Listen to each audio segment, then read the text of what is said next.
Estamos listos. Nada.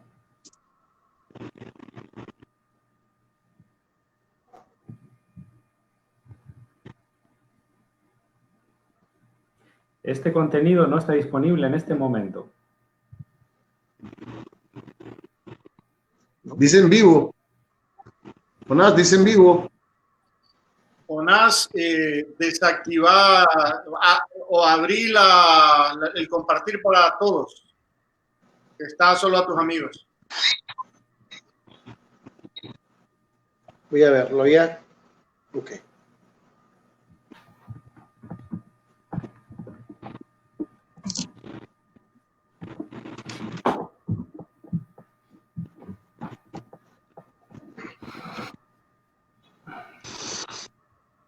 Ahí tiene que estar en Kairos. ¡Listo! Ya estamos. Muy buenas noches a todos, hermanos de Kairos. Estamos en vivo. De momento, creo que somos como 5. ¿Es posible? Muy Sí, bien. La verdad es que es una si alegría hacia... ¿Perdón? Podemos esperar un poco que se conecten unos 50 hermanos. Van 17 ya. Correcto. Hacía tiempo que no nos mirábamos, así que espero que nos hayan echado de menos. Buena señal. Pero no demasiado. Nos hemos convertido en magos. Más gorditos.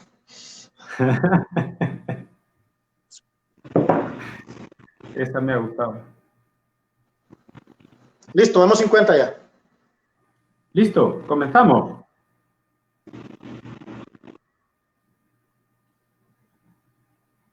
Muy bien, hermanos, entonces, aprovechando que estamos en el mes de la Biblia, en honor a San Jerónimo, traductor a la Vulgata, el que hizo la Vulgata, queríamos compartir un tema bíblico, pero obviamente no hacemos nada si no invitamos al mero mero, que es el que nos tiene que ayudar. Entonces vamos a hacer una oración para comenzar en el nombre del Padre, del Hijo y del Espíritu Santo. Te bendecimos, Señor, y te damos gracias por el don de la vida, por el don de la Iglesia, el don de la fe, por habernos llamado a tu Iglesia.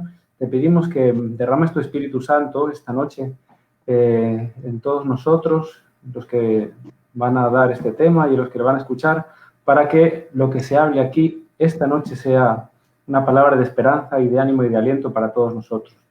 Te lo pedimos por Jesucristo nuestro Señor. Amén. Amén. Entonces, la Biblia es uno de los pilares de la tradición para la Iglesia, no es el único, pero obviamente es uno de los testimonios más grandes. Muchas veces hemos escuchado que la palabra de Dios precede, acompaña y supera a la Escritura. Y hemos querido tocar un libro de la Escritura que mucho se comenta, pero poco se entiende. El libro del Génesis. En el Génesis hay un montón de personajes que muchos diréis, ¿vas a hablar otra vez de los cuentecitos de esto y lo otro? Porque algunos dicen que si son un mito, que si no, no sé qué. Pero lo cierto es que esto de aquí es palabra de Dios. Palabra de Dios. Es decir, que es una palabra que Dios tiene pensado para cada uno de nosotros. Y aquí está metido tu vida, está metida mi vida. Por ejemplo, Adán, bueno, yo no puedo ver por una cámara, pero hay un montón de Adán ahí que estoy viendo yo. Un montón de Eva, porque Adán eres tú y Eva eres tú. Pero Dios solo es uno. Y a Abel y cada uno de nosotros. Entonces, es impresionante poder descubrir en estas figuras tu historia y la mía. Pero no solo eso, sino en cada una de las figuras de la Escritura, que son enormes. Hoy solo vamos a tocar 6, todas del Génesis, que es una buena noticia, un querigma. Lo podríamos titular como redimidos por la sangre de Cristo, salvados por la sangre de Cristo. Y voy a empezar yo. Esta es como la introducción. A ver si al final de la catequesis estamos todos de acuerdo de, es cierto, yo soy Caín, yo soy Isaac, yo soy A ver si es cierto. Voy a empezar por Caín. Caín a todos nos cae mal. Mira, en nuestra lista de nombres que nunca le pondremos a nuestros hijos está Herodes en la primera. Conozco a un Herodes, por cierto. Caín y Judas te la piensas, porque puede pasar una muy mala infancia ese niño, ¿no? Pero espero que después de hoy, no digo que le quieras poner a tu hijo Caín, pero que no te caiga tan mal. Más que nada, y aunque no te lo creas, porque Caín eres tú y soy yo, somos nosotros. Aunque hay quien dice que el que está dando la catequesis no se tiene que meter en el saco porque está hablando de parte de Dios. Pero bueno, ahí vamos. Voy a leer porque es un pasaje, ¿no?, del libro del Génesis en el capítulo 4. Tuvo relaciones el hombre con Eva, concibió y dio luz a Caín y dijo: he adquirido un varón con favor de Yahvé. Volvió a dar a luz y tuvo a Abel. Pasado algún tiempo, Caín hizo a Yahvé una oblación de los frutos del suelo, porque Abel era pastor de ovejas y Caín labrador. También Abel hizo una oblación de los primogénitos del rebaño y de la grasa de los mismos. El Señor miró propicio a Abel y su oblación, pero no miró propicio a Caín y a su oblación, por lo cual Caín se irritó y abatió su rostro. Yahvé dijo a Caín: ¿por qué andas irritado? ¿Por qué se ha abatido tu rostro? No es cierto que si obras bien podrás alcanzar, mas si no obras bien, la puerta del pecado está acechando como fiera que te codicia y a quien tienes que dominar. Caín dijo a su hermano Abel: vamos afuera. Y cuando estaban en el campo, se lanzó Caín contra su hermano Abel y lo mató. Yahvé dijo a Caín: ¿dónde está tu hermano? Y aquí lo dejo. Porque es un poco fuerte. Por eso nos cae mal Caín, porque mató a su hermano. Pero yo abro un periódico, entiendo las noticias, consulto el Facebook y veo un montón de Caín. Caín está en todas partes. Este sentido de homicida ante el hermano, todos nosotros somos unos asesinos. Y no lo digo yo, lo dijo Jesucristo, porque el que llama a su hermano imbécil es un asesino. Pero si no le has pegado un tiro a nadie ni le has ensartado un puñal, es porque tal vez no has estado en las condiciones apropiadas. Más o menos. Pues la cosa es la siguiente. Según el Targum, bueno, el comentario de los hebreos, tenía una interpretación de por qué Dios miró propicio la oración de Abel, mas no miró propicia la oración de Caín. También los padres de la Iglesia hacen una interpretación al respecto que hoy no la quiero tocar. No digo que no sea cierta, digo que hoy voy a tomar una interpretación que tiene la Iglesia en su liturgia, en el canon romano, que es el que es la plegaria eucarística 1 que se ha rezado siempre en la misa, que justo después de la consagración dice así el canon romano. Dice: por eso, Padre, nosotros que celebramos la muerte y resurrección de su Hijo, te ofrecemos de los mismos bienes que tú nos has dado, el sacrificio puro. Mira con ojos de bondad esta ofrenda y acéptala como aceptaste los dones del justo Abel. Es decir, que lo que estaba ofreciendo Abel, Caín, era de los mismos dones que Dios les había dado a cada uno de ellos. Uno, los peligüeys, los corderos se parecen mucho al peligüey, o las vaquitas, cada uno, para que se haga una idea. Y digamos que Caín le ofrecía los mangos, yo qué sé, o los tomates. Pero resulta que a Dios no le gustaron los tomates, pero sí los corderos. Según esta interpretación del canon romano de la Iglesia Católica, Abel tenía muy, muy claro que esos que él le ofrecía a Dios era un regalo mismo de Dios a él. Es decir, ¿qué tienes en otro lugar de la Escritura? ¿Qué tienes que no hayas recibido? Y en otro lugar de la Escritura dice: ofreceré un sacrificio de alabanza. Por tanto, el sacrificio de Abel era una acción de gracias por el don gratuito que Dios le había dado a él de sus corderitos. Por tanto, esta ofrenda era de gratitud, era de alabanza. Mientras que Caín se pensaba que le estaba ofreciendo el fruto de su trabajo. Has visto qué tomates más hermosos, con lo que me han costado de sembrar y de criar, con todo mi esfuerzo yo te lo estoy ofreciendo porque me ha costado muchísimo y no sé qué y todas estas cosas. Pero resulta que Dios miró propicia la ofrenda de Abel y no la de Caín. Y Caín se molestó y le agarró tema a su hermano. ¿Qué es lo que te pasa a vos y me pasa a mí? Con lo que te cuesta ser buena gente, con lo que te reprimes para no ser como todos estos perversos que tendemos mucho a acusar con el dedo de todo lo que hacen los demás, pero a justificar bien lo que hacemos nosotros y exigimos a los demás por ley lo que nosotros tenemos por gracia. Y también pasaba una cosa, que Abel estaba agradecido con Dios, estaba feliz con lo que tenía. Y lo que nos suele pasar es que cuando ves a alguien contento con su vida, lo primero que piensas es que su vida va mejor que la mía, claro. No va a estar contento si tiene mejor trabajo que yo. A lo mejor tiene el mismo, pero él está contento. Y a ti eso te molesta. ¿Por qué te crees que tiene? Claro, ¿cómo no va a estar contento si su esposa es mejor, se porta mejor que la mía? ¿Cómo no va a estar contento si sus hijos no le dan guerra? Pero a lo mejor sí que le dan guerra, pero si estás agradecido a Dios por este don gratuito, esta alegría molesta al que se esfuerza con toda su alma en cumplir, en dar la talla. Y al final, esta envidia, esta molestia, acaba matando a tu hermano. Ya sea porque le exiges todo lo que tú haces, que no tiene por qué hacerlo. Casi todas las broncas matrimoniales son porque uno piensa que está perdonando siempre y el otro no perdona nunca. Casi todas las broncas entre hermanos es porque a ti el papá te ha dado más que a mí. Casi todas las broncas en el trabajo es porque tú tienes más privilegios que yo. Caín está en todas partes. Y al final, Caín mata a Abel. Es un asesino. ¿Y Dios qué hace? ¿Le castiga con el dedo y le hace paste?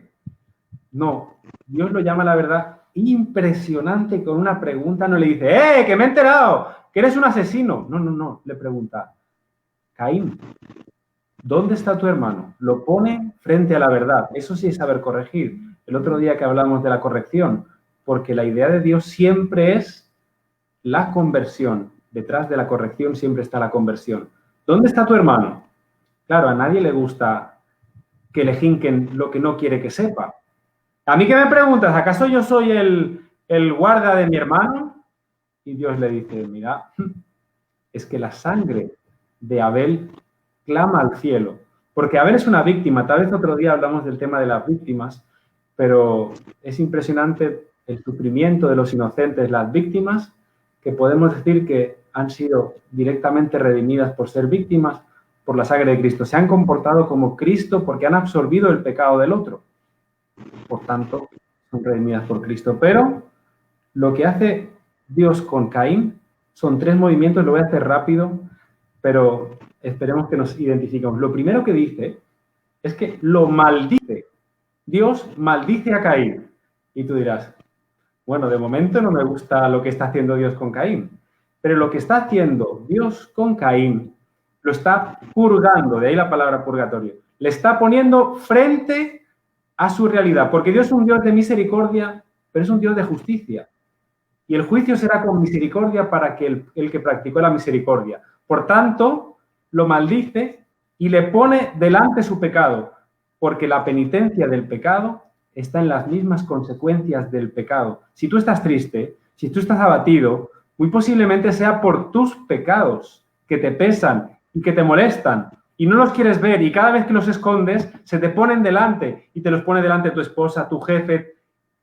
Hasta llega un punto que ya no puedes más y te das asco de ti mismo. Dices, es que ya no quiero pecar más. Es que ya no, estoy harto de odiar, estoy harto de ser envidioso, estoy harto de robar, estoy harto, no quiero más, estoy amargado, no puedo más. Cuando llegas a este punto, primer movimiento, te crees que todo el mundo ve cuál es tu pecado. ¿Qué es lo que le pasa a Caín? Que él decía, es que todo el mundo se me queda viendo. Parece que todo el mundo sepa que yo he matado a Abel, dice la Escritura. Porque lleva el pecado aquí. Eso cree él, porque solo se ve su pecado. Pero lo que ha hecho Dios en un acto de misericordia, le ha iluminado. Eres un asesino. Eres un asesino y mereces la muerte. Y le pone frente a su pecado. Reacción de Caín, que ve su realidad, no lo soporta. No soporta porque piensa que todo el mundo, y a todos muchas veces nos pasa cuando tenemos un pecado muy evidente, pensamos que todo el mundo sabe que somos envidiosos, que somos codiciosos, que somos vanidosos, que somos lujuriosos, que somos... Pero no es cierto, lo sabes vos y lo sabe Dios. Lo que pasa es que tú estás arrepentido de tu pecado. Por eso Caín clama a Abel. Y aquí viene cuando la saca del estadio. Porque dice Dios, en cuanto en Caín se da la conversión, la teshuvá, experimenta ya no el juicio ni la maldición, sino la misericordia. Porque le dice Dios, nadie hará daño sobre Caín, y le hizo una señal en la frente. Lo marcó. Caín es mío. Y el que haga algo a Caín, lo pagará 7 veces. Y lo marcó. En la escritura está lleno de las marcas, pero solo voy a citar tal vez una. Eran 100 en el Apocalipsis, 144.000 delante del Cordero, los marcados por el Cordero, marcados de su propiedad, porque llevarán su nombre en la frente y no necesitarán luz de lámpara ni del sol, porque su lámpara será el Cordero. Por tanto, Caín, después de este segundo movimiento de aborrecer su pecado, entra a formar parte de Dios con pleno derecho. Eres propiedad de Dios. Has experimentado la misericordia. ¿Y cómo acaba la vida de Caín? Tuvo descendencia y una vida feliz, porque Caín pasó a ser Abel. Ofrecía de los dones que ha recibido, como dice el canon, un sacrificio de alabanza. Bendito sea Dios. Dichoso aquel al que le es sepultado su culpa, al que Dios no le tiene en cuenta su pecado. Por tanto, tú eres Caín. Tú no te asustes del pecado, que Dios te ilumina, porque si te acoges a Dios, eres marcado en tu bautismo con la señal de la cruz. Eres de Dios. Impresionante. No sé si le pondrás a tu hijo Caín, pero a lo mejor ya no te cae tan mal. Cristian va a seguir con otra figura increíble del Génesis.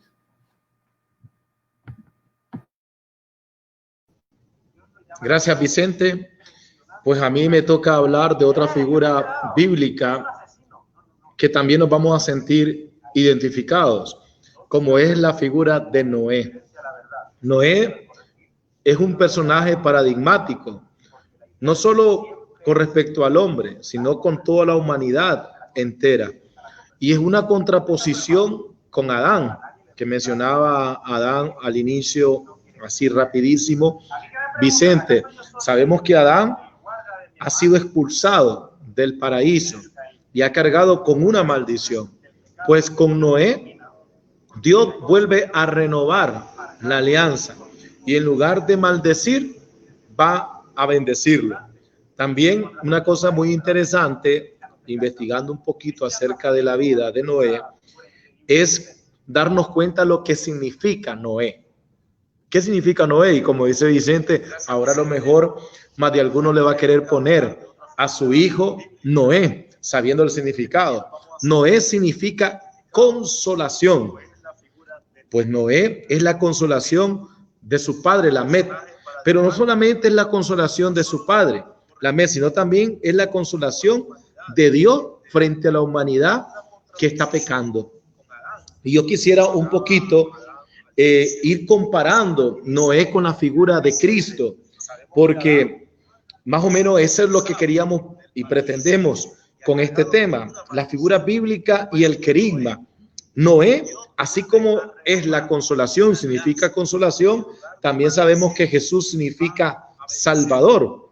Jesucristo igual, su Padre Dios ha querido consolar a la humanidad. Sabemos cómo la humanidad estaba totalmente destruida, cómo la humanidad con nuestro padre Adán habíamos sido expulsados del paraíso y no había posibilidad de poder entrar. Y Dios, en su infinito amor y misericordia que tiene para con nosotros, no quería que el hombre se condenara eternamente. Y la única manera de poder salvarnos era entregándonos a su Hijo Jesucristo. Por eso también, igual que Noé, que significa consolación, Jesús es el Salvador que viene a consolarnos también, que viene a redimir al hombre. También Noé es figura del hombre justo, del hombre perfecto. En medio de los hombres, sabíamos cómo estaba la humanidad en ese tiempo y la podemos comparar ahora también Cómo la humanidad le da la espalda a Dios constantemente, no quiere saber nada de Dios. Pues Noé es este hombre justo. Igual, así como Noé construye esta arca y Dios dice que construyendo esta arca va a salvar al resto, a un resto, para manifestar su amor y su misericordia, igual Jesucristo. Jesucristo de la misma manera instituye la iglesia. Nosotros somos parte de esta arca, somos parte de la iglesia donde también el Señor nos quiere salvar. Es decir, la iglesia es un medio de salvación. No es la tabla de salvación, pero sí es un medio de salvación. Es decir, que Jesucristo quiere a través de su iglesia llevar al hombre a la salvación, a la vida eterna. Una cosa bien interesante que también me llamaba la atención con respecto a Noé, que Noé, en medio de su justicia, un hombre santo, un hombre justo, siempre estaba atento al otro. Mencionaba Vicente, toda esta semana, desde el domingo hasta el día de hoy, las palabras han sido de corrección. Hablábamos el domingo, la corrección fraterna. Y qué interesante cómo Noé, Dios lo elige, pero Noé se preocupa por el hermano, se preocupa por la salvación del otro. Es decir, el cristiano hermano no es aquel que se preocupa nada más por su salvación. Yo me salvo y que el otro se condene. No, el cristiano está llamado a ser luz, sal y fermento para el mundo. Es decir, nosotros estamos a bien para que el otro se salve. Y Noé también. ¿Por qué? Porque Noé siempre estaba predicando la penitencia, siempre estaba anunciando a sus hermanos la penitencia, que se convirtieran. Pero ¿qué pasaba? Ya sabemos lo que pasó, que no le hacían caso, se burlaban de él. Y es lo que ocurre también hoy, hermanos. Hoy la humanidad no quiere, decía, saber nada de Dios. Si tú quieres ser cristiano, porque intentamos ser cristianos, hermanos, porque cristianos todavía de verdad no lo somos, intentamos ser cristianos. Y basta que tú quieras ser cristiano en tu trabajo, por lo menos, si tú quieres ser honesto, no quieres robar, no quieres mentir, quieres ser justo, basta que solamente hagas esto y todos van contra ti. Todos las tienen contra ti. Y no porque estés haciendo algo malo, sino con el hecho de ser cristiano, de tratar de ser cristiano. Y era lo que le pasaba a Noé exactamente. Se burlaban de él, se reían de él, pero Noé nunca se burló de ellos. Todo lo contrario, se preocupaba por ellos y les invitaba a convertirse, les invitaba a hacer penitencia. Después, hermanos, de todo lo que ha pasado, sabemos cómo Dios hace un sacrificio. Dios hace que toda la humanidad en ese diluvio perezca y solo rescató en el arca a este pequeño resto, Noé con sus hijos y su nuera. Pues después del diluvio, Dios hizo una alianza con Noé. Pues de la misma manera que Dios hizo esta alianza con Noé, también Dios ha hecho una alianza con el hombre, una nueva alianza con el hombre, con la humanidad. Y es a través de su Hijo Jesucristo, en la cruz. Pues Jesucristo, Él se ha dado, Él se ha donado, Él es la nueva alianza. Pero ya es distinta, porque en esta alianza, hermanos, como decía Vicente, hablando de Caín, todos tenemos la posibilidad de salvarnos. Todos tenemos la posibilidad de llegar al cielo, de experimentar la vida eterna. Y el mismo Jesucristo dirá en Juan 3, dirá, yo no he venido al mundo a condenarlo. Yo no he enviado a mi hijo al mundo a condenarlo. Y dirá el mismo Jesucristo, no he venido a este mundo a condenarlo, sino a que tengan vida. Pues Dios ha dado el juicio de Dios para con la humanidad, lo ha hecho a través de su Hijo Jesucristo, clavándolo en la cruz. Y el mismo Jesucristo ha dicho en la cruz, Padre, perdónanos.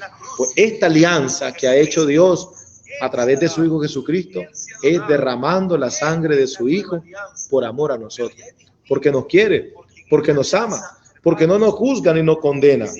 Pues así también como Noé repobló la tierra, pues también Jesucristo ha dado a esta tierra un montón de justos y de santos.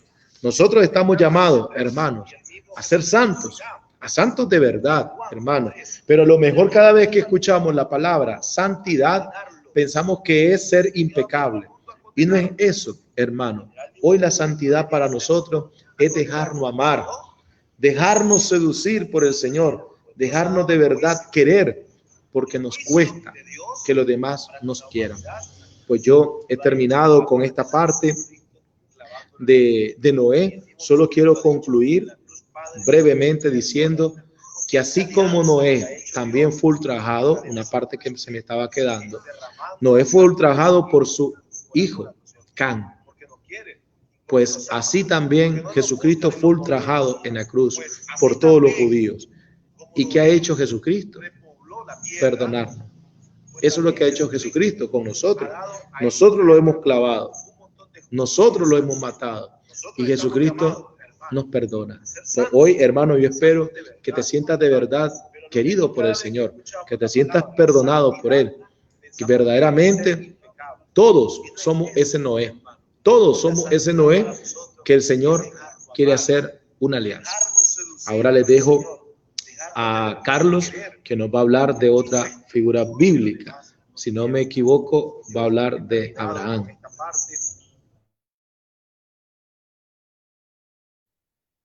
Bien, hermanos, estupendo. Vean, yo he querido resumir todo esto de Abraham. Es difícil, resumirlo en cuestión de minutos, poder meter al padre de la fe. O sea, Abraham es justamente esto, el que esperó, el que confió, el que obedece, el que cree de verdad. Abraham es el que espera. Fíjate, sal de tu tierra, de tu parentela. Capítulo 12, Dios cuando llama a la ocasión de Abraham, Yahvé dijo a Abraham, claro, después se le cambia el nombre. Abraham pasa a ser Abraham, que significa padre de muchos. Y a Sarai, que era su esposa, pasa a ser Sara, que significa princesa. Fíjense, resumir todo esto va a ser bien difícil. Es como resumir la fe. Ay, ¿cómo podríamos resumirlo? Pero bien, vamos a tocar 2, 3 cositas que nos pueden ayudar en tiempos de pandemia, acercarnos un poquito a la Biblia. Fíjense, Abraham, decía yo que confió, sal de tu tierra, de tu parentela, de tu seguridad, de tu mundito y vete a la tierra que yo te daré. Abraham, yo me imagino a la pobre Sara, claro, en aquellos tiempos, el tener esta tierrita, estar con su familia juntos, se defendían de los ataques de estos que andaban y claro, como familia se cuidaban, se protegían, uno le pasaba la leche, otro pasaba el queso, siempre se cuidaban. Y Abraham le dice, vámonos. ¿Cómo que vámonos? Sara, yo me imagino que se pone, pero Abraham, estás loco. ¿Cómo nos vamos a ir, Abraham? Vos, estamos viejos ya, quedémonos aquí, que están los primos. Abraham obedece, característica de la fe, obedece. Porque no es cualquiera el que puede obedecer, el que obedece normalmente es humilde. Obedece. Abraham simplemente obedece. Cree en esta palabra que Dios le da. Sal de tu tierra, de tu parentela, vete a la tierra que yo te mostraré. De ti haré una nación grande y te bendeciré y engrandeceré tu nombre y sé tú una bendición. Bendeciré a quienes te bendigan, maldeciré a quienes te maldigan. Por ti se bendecirán todos los linajes de la tierra. Marchó Abraham. Bellísimo. Abraham, ante todo, cree en esto, confía, sabe que el Señor es capaz de cumplir lo que promete. Sería interesante ver si tú hoy crees esto. ¿Crees a la promesa que el Señor te ha hecho? Si de verdad crees que el Señor puede cambiar tu vida, que el Señor, no la de tu esposo, ojo, ni la de tu esposa, ni la, no, tu vida. ¿Crees de verdad que el Señor tiene este poder de cambiar tu egoísmo, tu orgullo, tu soberbia. ¿Crees tú esto? Mira, Abraham empieza a caminar, empieza a obedecer, sabiendo que lo pueden matar, que lo pueden robar. Va a Egipto, miente. Fíjate tú esto. Abraham miente, le dice, dile que eres mi hermana. Dile que eres mi hermana. Claro, porque si te das cuenta que eres mi esposa, me van a matar a mí. Y no. Abraham egoísta, pensando en sí mismo. Así, pensando para sí. Abraham, fíjate, y a pesar de eso, claro, el Señor manda las plagas al faraón. El faraón dice, mira, me han mentido, me han dicho que esta era tu hermana, aquí está tu esposa, vete de aquí, lejos. Abraham, fíjate tú, va con Lot, hay problemas entre los pastores de Lot y los de Abraham. Abraham con esta paz dice, tranquilo, Pipito, mira, vos escogés dónde crees. Si vos vas por la izquierda, yo me voy a ir por la derecha. Si yo voy por la derecha, si tú vas por la derecha, yo me voy a ir por la izquierda, donde tú quieras. No te preocupes, vaya.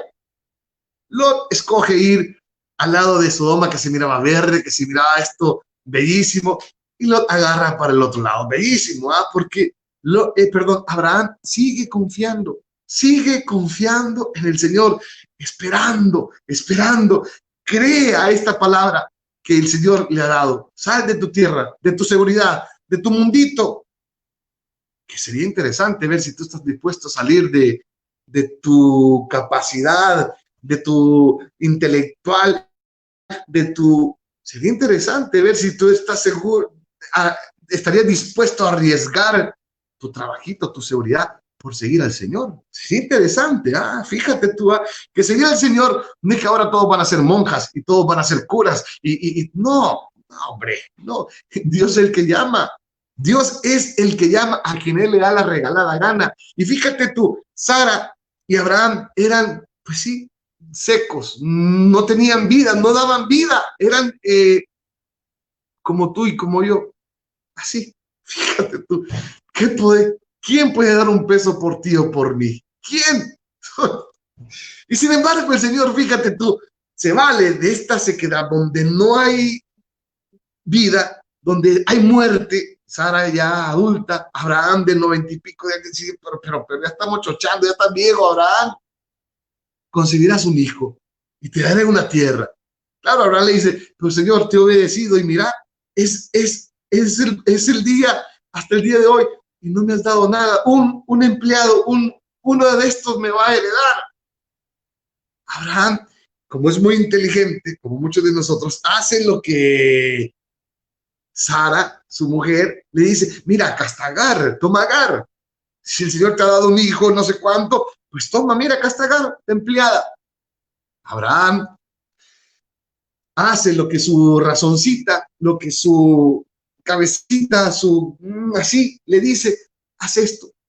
Y Abraham, fíjate tú, tiene este hijo, Ismael, queda embarazada Agar, queda Ismael.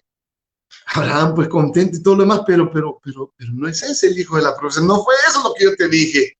No es eso, Abraham. Es que Sara, siempre echándole la culpa de nuestros pecados a los demás. Es que siempre, así como nosotros, fíjate tú, así como nosotros, de nuestros pecados, echándole la culpa a los demás. Como que, bueno, y Dios, que es siempre generoso, dice, pues también bendeciré a estos, y lo haré también fecundo y bien. Luego, fíjate tú, aparece la promesa, Dios. Pero antes de llegar a esto que nos va a hablar Jonás de su hijo Isaac, ya, paciencia.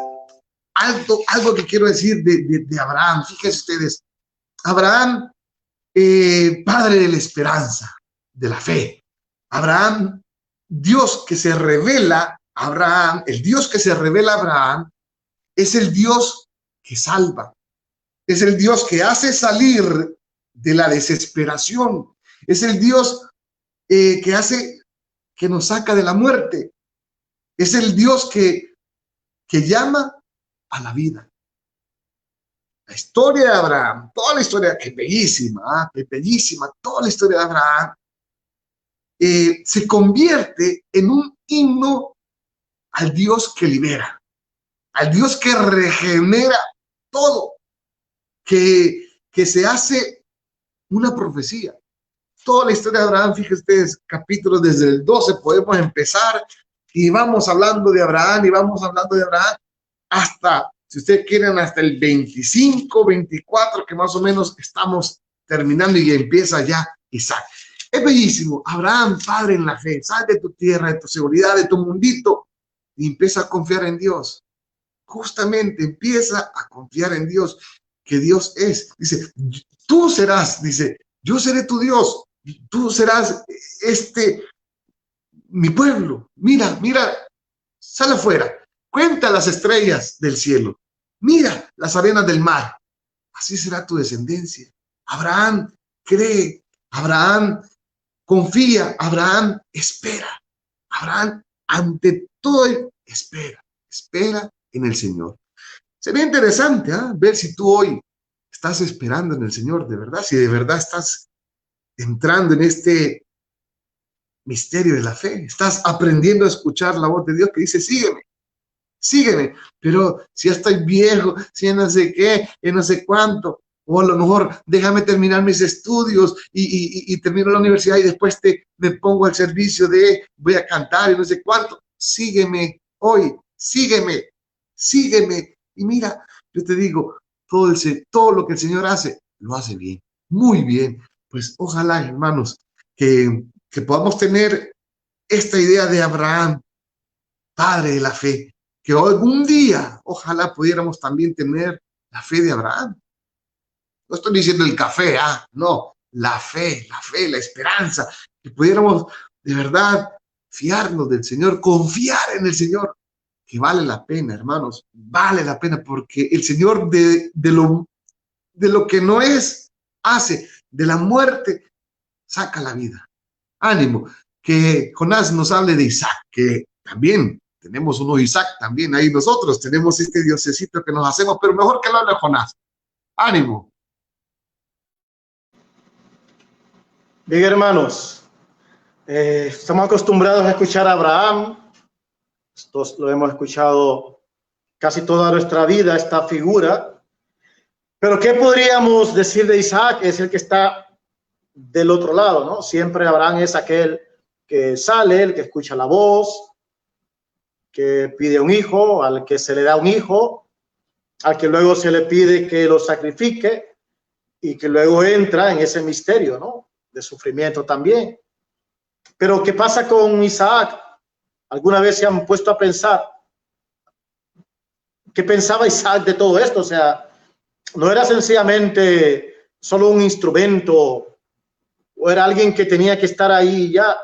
No era una casualidad, no era un accidente, no era algo que solo estaba siendo utilizado para algo. La figura de Isaac es importantísima porque Isaac viene a ser presente en la misión de su padre. Viene en función de una misión, no de una misión propia. Y es ahí donde aparece también el paralelismo con Jesucristo. Jesucristo ha venido a hacer la voluntad del Padre, ha venido a entrar en la obediencia. Pero para ello implica el renunciar, porque así como Isaac tuvo en su momento la oportunidad de escapar, de cambiar la historia, de hacer que su padre rompiera la alianza, porque era más fuerte. Ya cuando Abraham iba a hacer el sacrificio, estaba anciano. Isaac estaba súper joven. De un empujón, de una patada, aventaba al Abraham al otro lado. Bien pudo escapar, bien pudo cambiar la historia, bien pudo empezar a escribir su propia historia. Que esto es figura también de nosotros. Hoy puedes entrar en el misterio de la salvación, o puedes entrar en este misterio al que Dios te llama, pero igual tener la libertad de escribir tu propia historia.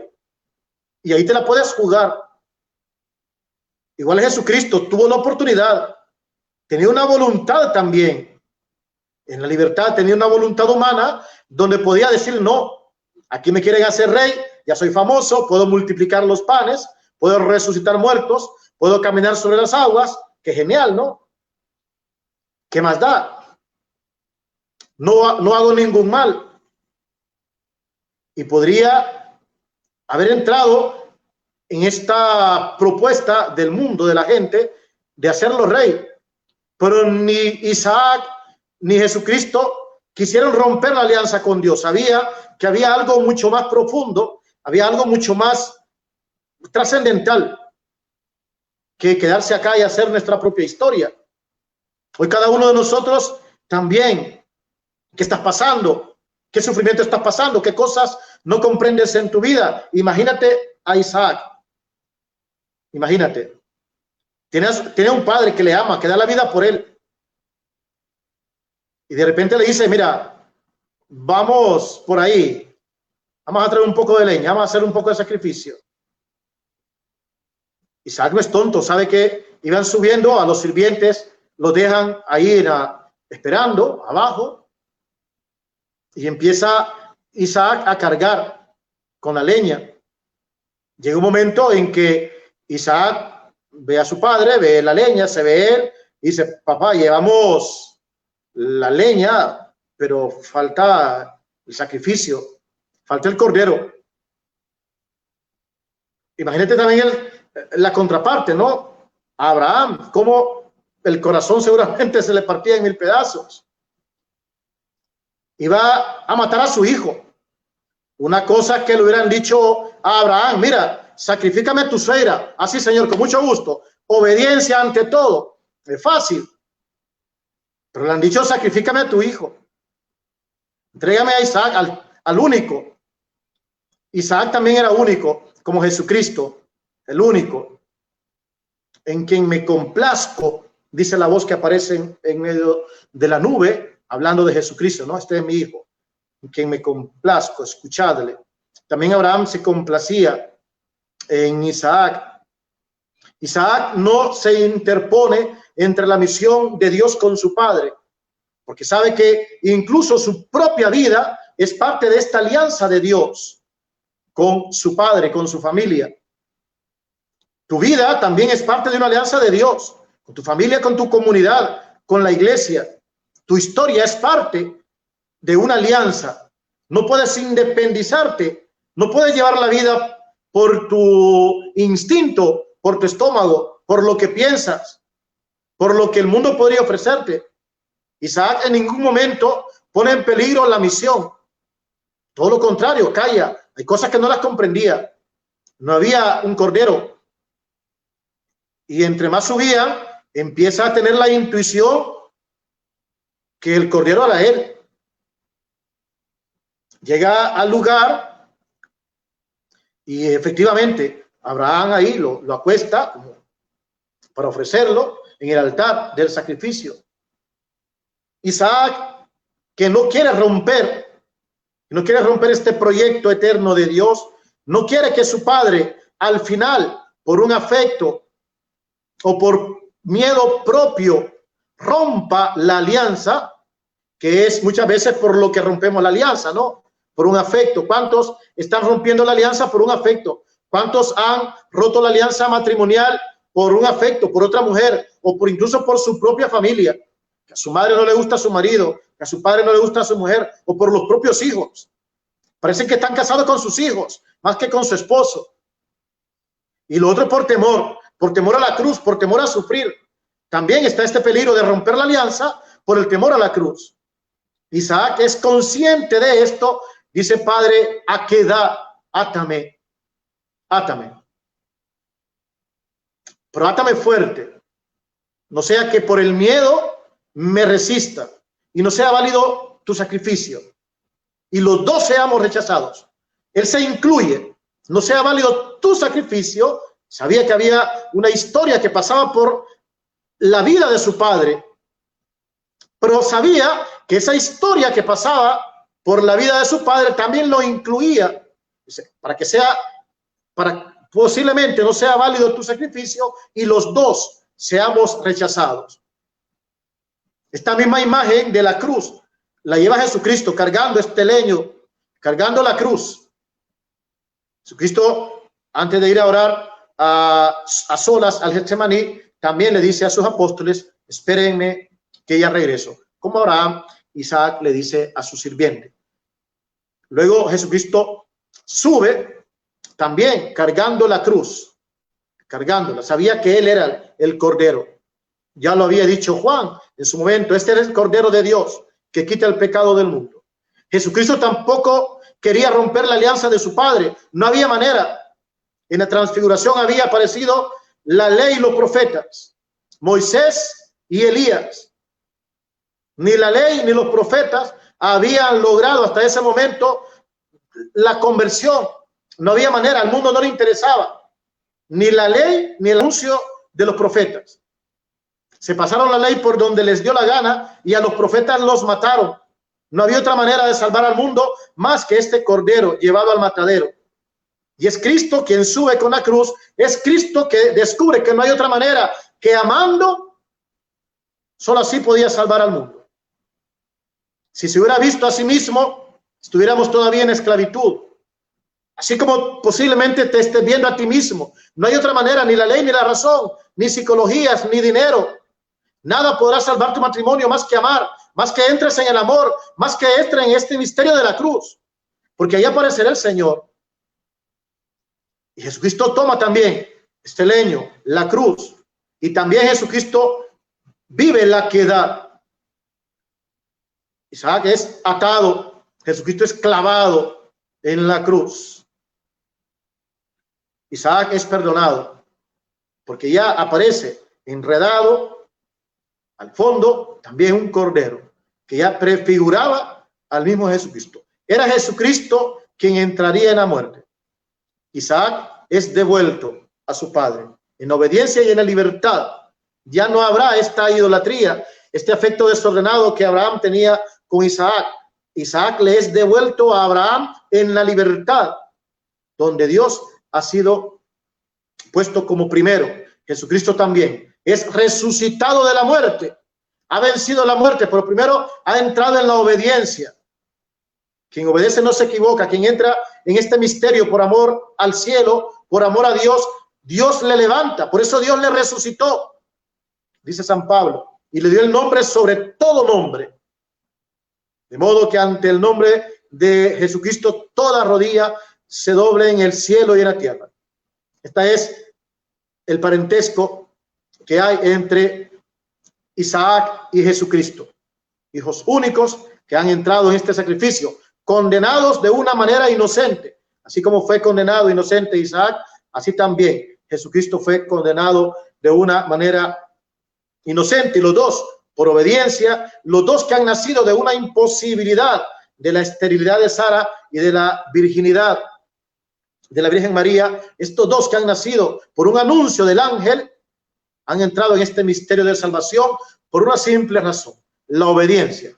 La obediencia es la clave para llegar a hacer siempre la voluntad de Dios, llegar a experimentar de verdad el amor de Dios en su plenitud. Por eso ahora, luego Isaac se casa con Rebeca.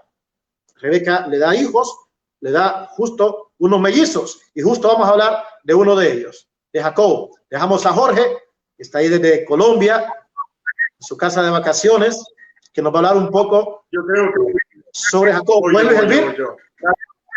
Luis Elvir. Luis Elvir, háblanos entonces de Jacob. Está bien.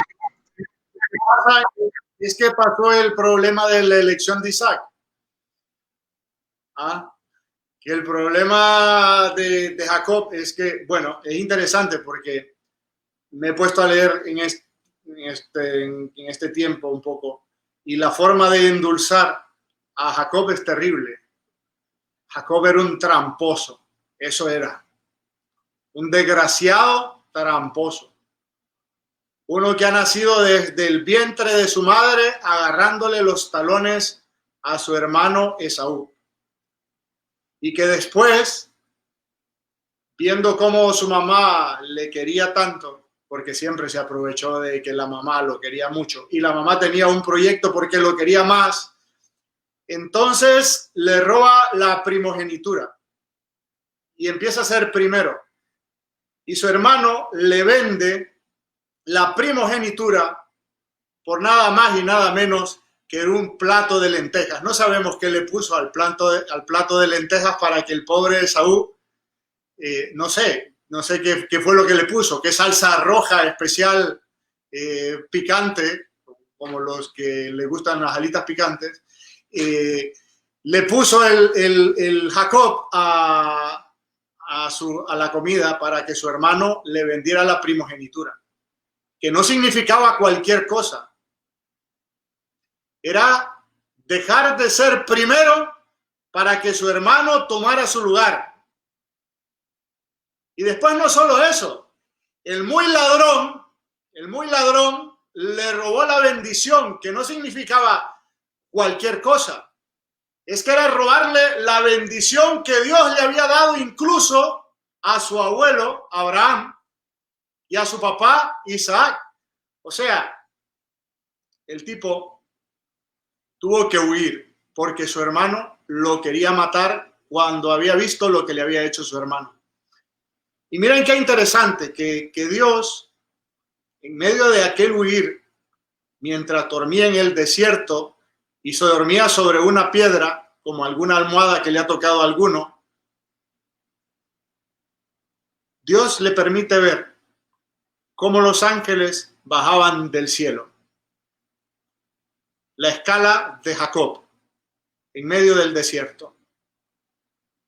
Y aquel hombre que era de la tierra, aquel hombre que quería robarse todo, que era un tramposo, mira cómo el cielo se abre, como una antesala a aquello que Dios quería para él y para sus hijos y su descendencia, que se abriera el cielo y que viera el camino que Dios quería para su descendencia y para los que, por la bendición de Abraham, que será la continuidad, ¿no?, de esta familia, esta bendición que Dios dice a Abraham: tú serás bendición para todas las naciones.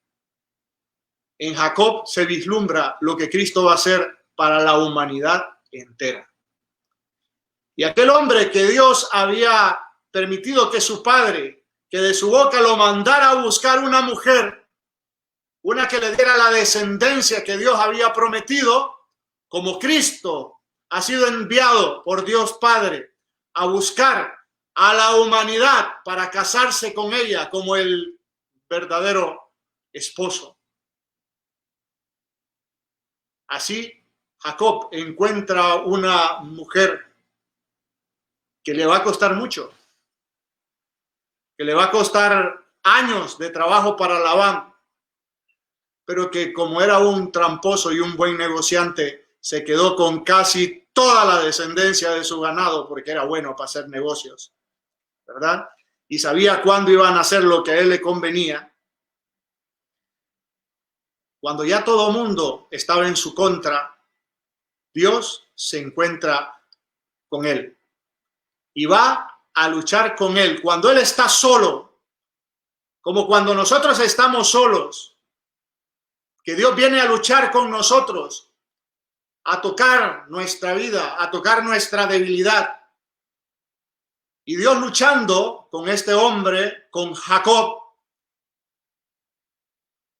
y siendo tan fuerte Jacob, ¿verdad? Porque era un hombre fuerte, no era cualquier baboso.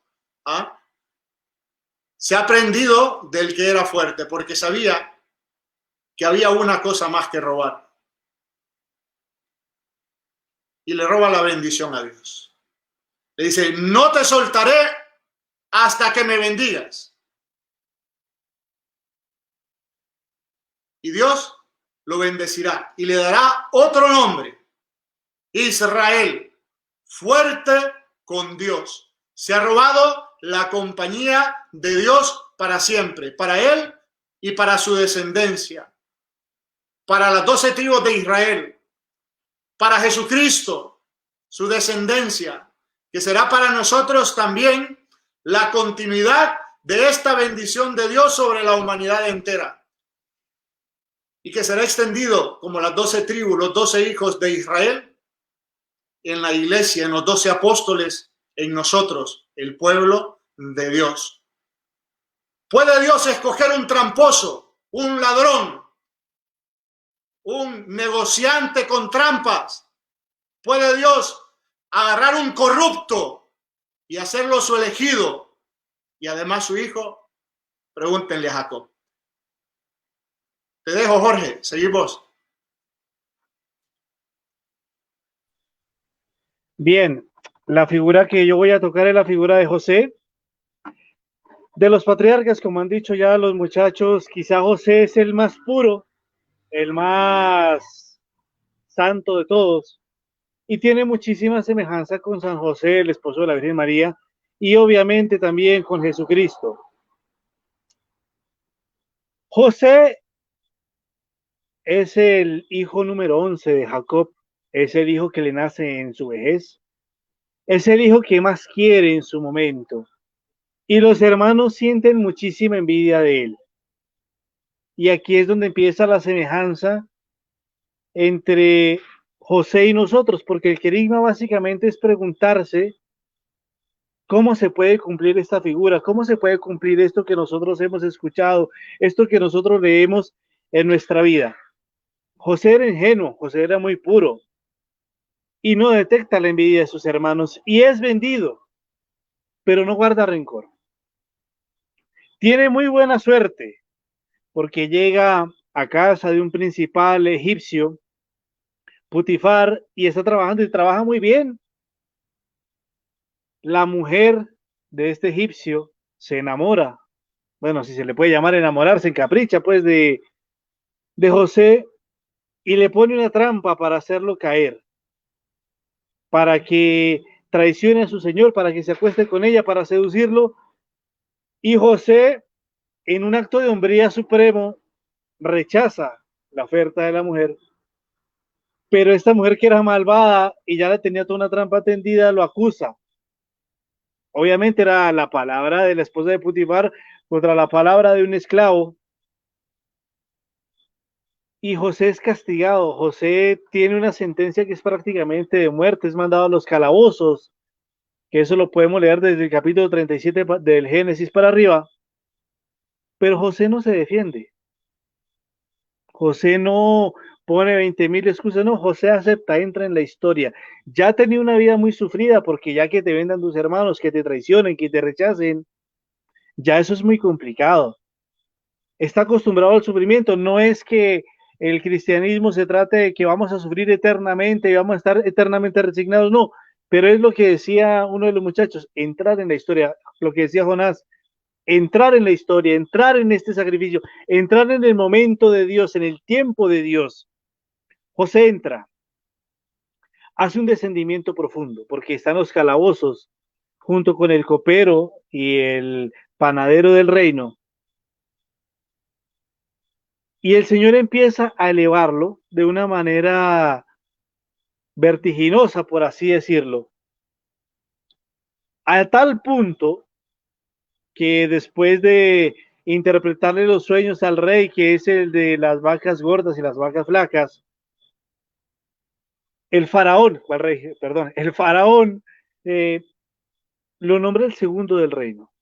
Y aquí todos empiezan a tener miedo, desde Putifar para abajo, porque dicen, ahora sí se nos cobraron todas las que habíamos hecho, ahora sí las vamos a pagar con creces.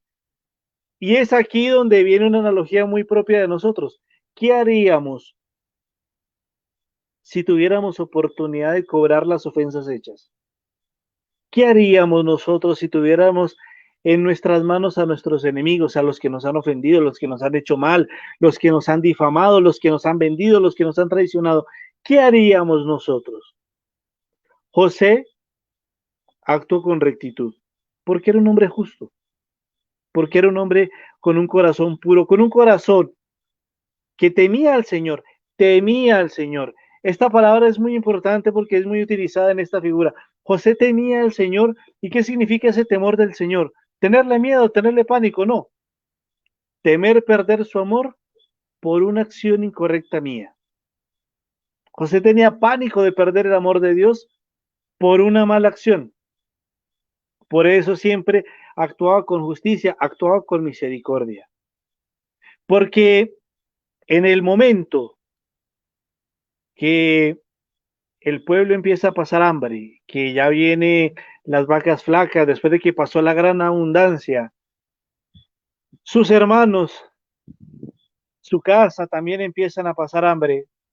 Y José es providencial.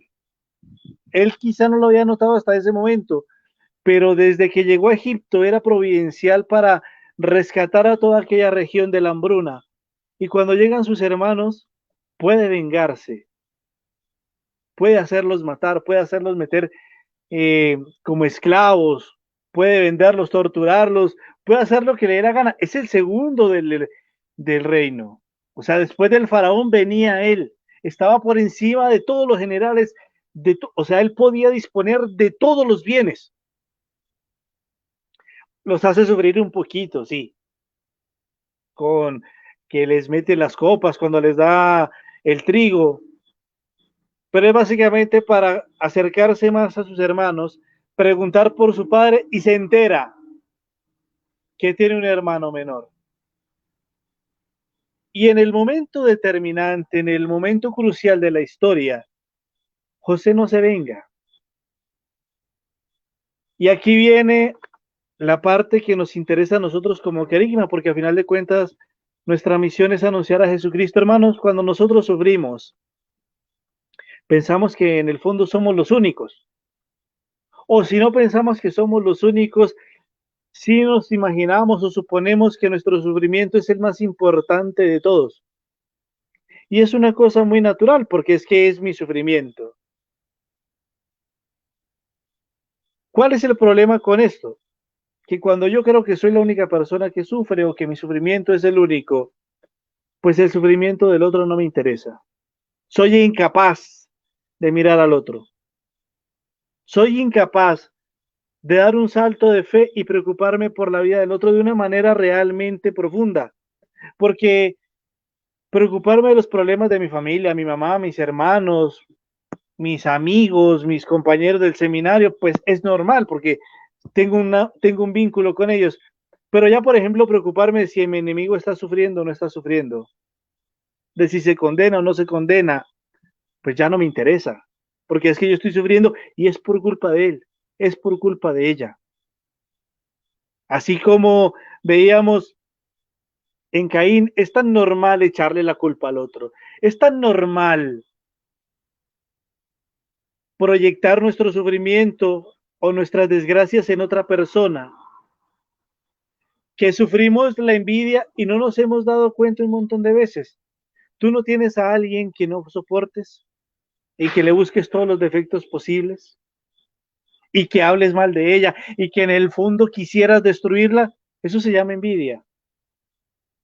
Y es un pecado fastidioso porque es un pecado que duele. Porque es que la envidia nos hace sentir realmente inferiores al otro y quisiéramos matarlo, quisiéramos destruirlo. José es todo lo contrario de las figuras bíblicas porque es contrario, por ejemplo, a su padre Jacob. Bien lo decía Luis Elvir. Jacob es un hombre que es tramposo, que es ladrino, es un bellaco, mala persona, por lo menos en su primera etapa. José no. José no, José es todo lo contrario. Porque es que Dios puede cambiar nuestra historia, nuestra vida en un momento. Así como puede cambiar una familia radicalmente de una generación a otra, puede cambiar también nuestra vida, pero, y aquí viene el punto fundamental, necesitamos saber amar al otro. Necesitamos saber tener al otro, saber hacer justicia al otro. Porque si yo me creo una buena persona porque yo no mato, no hago grandes pecados, no soy malo como las clases políticas dirigentes de cualquier país, no soy ni pro aborto ni etcétera, pero no amo, no perdono, no puedo dejar pasar una ofensa, no puedo dejar pasar una injusticia, pues estoy más del lado de Caín que del lado de Abel. En la primera parte, en el momento de la envidia, en el momento de ejecutar una acción en contra del hermano. Por eso Jesucristo se identifica perfectamente con la figura de José, porque es un hombre que ha sufrido la envidia, que ha sufrido la injusticia, que ha sido condenado a muerte, que no se resiste, que no pone una explicación delante de Pilato. Cuando Pilato le pregunta, ¿y qué es la verdad? Jesucristo se queda callado. ¿Por qué? Porque la está viendo. Porque es que la verdad no tiene por qué explicarse, no tiene por qué defenderse, no tiene por qué excusarse, no tiene por qué hacer un aspaviento. La verdad es una, clara, concisa, certera. Jesucristo. Tú y yo como cristianos estamos llamados a vivir la vida que ha tenido José. Porque, hermanos, persecuciones ciertamente las tendremos. Quien hable mal de nosotros sobrará, y más si intentas hacer la voluntad de Dios, te sobrará quien hable mal de ti. Está en la Biblia, tendréis todo con persecuciones. Enemigos, probablemente los tengas. Injusticias, si la vida está llena de injusticias y es necesario para que tengamos una cruz que cargar todos los días. Pero si nosotros nos rebelamos todos los días ante la cruz, ante el sufrimiento, a mí nadie me habla mal, a mí nadie me contesta mal, a mí nadie me dice qué es lo que tengo que hacer, con mis hijos nadie se mete, con mi marido nadie se mete, lo mío nadie lo toca, y nos creemos de otra condición social, como una especie de semiángeles, protegidos por un aura impenetrable, pues no somos cristianos, no somos José, no entramos en la historia, estamos del lado equivocado, porque la fe, hermanos, la fe no es una creencia, la fe no es una teoría, la fe no es saber muchas cosas, no es tener un doctorado en teología platónica de no sé qué cosa, ¿no? La fe es lo que hizo Abraham. Estoy haciendo un resumen pequeñito. La fe es lo que hizo Abraham en su momento, tomar una decisión. La fe es lo que hizo Isaac en su momento, tomar una decisión. La fe también es lo que hizo Jacob en su momento delante del Señor, tomar una decisión y decirle, mira Señor, me has podido, me venciste, bendíceme. La fe es entrar en la historia, sabiendo que lo que viene de Dios es bueno. Ya cumplimos, hoy miraba la noticia, curiosamente hoy cumplimos 6 meses, desde el 11 de marzo que la OMS decretó el coronavirus como pandemia. ¿Tú piensas bien del Señor después de estos 6 meses? Tú que has tenido crisis económicas, porque son cosas que nosotros pensamos también, que tienes que mantener muchos niños, que el trabajo está tan tambaleante, o que ya lo perdiste, o que tuviste que cerrar el negocio, o que el matrimonio está súper mal, o no sé cuál sea tu situación. Tú puedes pensar hoy bien del Señor. Tú te imaginas el futuro y ves algo bueno, o crees que realmente todo lo que ha pasado es como un castigo por una serie de malas acciones. Porque, hermanos, la fe es una certeza de que lo que viene de Dios es bueno. Y con esto intentaré ya terminar. Esto lo tenía claro San José, el esposo de la Virgen, el patrón de la Iglesia Universal, porque tiene una semejanza muy curiosa. José interpretaba los sueños y a San José el Señor le hablaba en sueños. Y hermanos, hay que tener mucha fe, pero mucha fe, para procesar lo que le acaba de decir la Virgen María, de que está embarazada por obra y gracia del Espíritu Santo. No mandarla a matar, porque era lo que pasaba si San José hablaba. Y hay que tener muchísima fe para que te sueñes que un ángel te está hablando y creerlo. Eso es un hombre de fe. Y San José no dice nada. No dice, no, pero ¿cómo van a hacer esto? Pero me hubieran preguntado tan siquiera. No, no, no. No dice nada. Toma a su mujer y se va.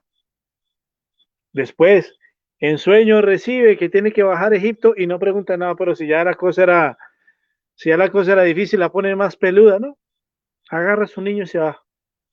Y después cuando tiene que volver, la misma historia. Agarra al niño, María, y se devuelve. Después de haber tenido una vida ya hecha en Egipto. porque la fe es lo que nos hace a nosotros realmente, hermanos, movernos, tener obras, tener acciones. Bien lo dice el apóstol, muéstrame tu fe sin obras. Muéstramela. A ver, ¿es posible mostrar la fe sin una acción? ¿Es posible realmente ser cristiano? ¿Es posible llevar el nombre de Cristo sin siquiera una acción? Porque es que hablar de Dios, hermanos, puede hablar cualquiera. Nosotros mismos podemos decir maravillas del Señor, pero si no tenemos ni una obra, cualquiera puede decir, padre, pero ¿y qué viene a hablar? Si usted es el que menos perdona, y probablemente sea cierto, si usted es el que menos hace, es que la fe, hermanos, la fe sin obras está muerta. ¿Qué obras? ¿Qué acciones? Ser buena gente, ser buena persona, dejar de ser histérico, dejar de gritar, dejar de pelear. No. Las obras del amor. Las obras de la misericordia, que son 14, y perdonar, y pedir perdón, y sanar lo que hemos roto por nuestros pecados, y reconocer cuando nos hemos equivocado, decir, mira, Señor, perdóname, ten piedad de mí, y volver a empezar. Porque así como yo peco, el otro también peca, así como yo me enojo, el otro también se enoja, así como yo insulto, el otro también insulta. Y si yo llego a entender eso, pues cuando me insulten, cuando me digan algo, cuando me ofendan, lo puedo justificar. ¿Qué es lo que ha hecho el Señor con nosotros? Hermanos, este tema para nosotros ha sido maravilloso porque no es solamente prepararlo y darlo, sino también el hecho de poder escuchar la predicación de cada uno de los hermanos, por lo menos a mí me ha ayudado, espero que a ti también. Necesitamos escuchar el querigma, necesitamos escuchar una palabra que nos resucite, que nos dé ánimo. Les agradecemos a todos la paciencia, la bondad que tienen con nosotros cuando se conectan, cuando comparten, cuando nos siguen, no porque querramos ser famosos, porque este grupo nunca, desde que lo hicimos, nunca fue por ser famosos, ni por tener más amigos, ni nos interesan seguidores, ni nos pagan por esto, sino el hecho de poder anunciar a Jesucristo y que podamos compartir esto, para nosotros es una bendición, porque los primeros que somos ayudados somos nosotros. Perdonen, pues, nuestros errores teológicos, nuestras debilidades, nuestras incoherencias, nuestros titubeos. No somos expertos haciendo esto. Vendrá otro tema de las herejías que procuraremos prepararlo mejor, porque es un tema más difícil, más espeso. Pero por hoy, hermanos, solamente decirles que Dios los bendiga, que estamos realmente muy agradecidos con todos ustedes, con todos los que se han conectado. Vamos a hacer una oración a nuestra Madre Santísima y no sé si Cristian nos imparte la bendición después. Dios te salve María, llena eres de gracia, el Señor es contigo, bendita eres entre todas las mujeres y bendito es el fruto de tu vientre, Jesús. Santa María, Madre de Dios, ruega por nosotros pecadores, ahora y en la hora de nuestra muerte. Amén.